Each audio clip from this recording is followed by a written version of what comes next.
The Gemini app, our personal AI assistant, is growing rapidly across the world, and India is among our largest markets. It's available in 10 languages spoken in India. Underlying this progress is our world-class infrastructure.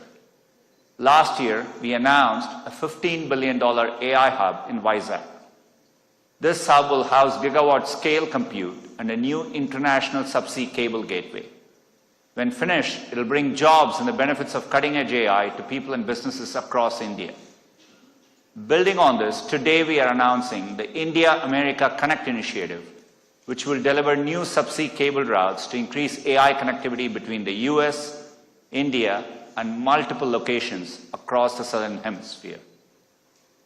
To take advantage of the opportunities this infrastructure creates, we must also invest in people and skilling, which is why we are announcing some of our most ambitious skilling programs here.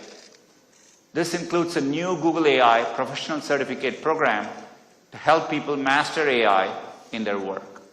In India, we are partnering with Vadvani AI to reach students and early career professionals.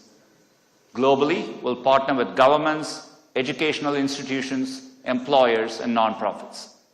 It'll be available in English and Hindi with more Indian languages to follow.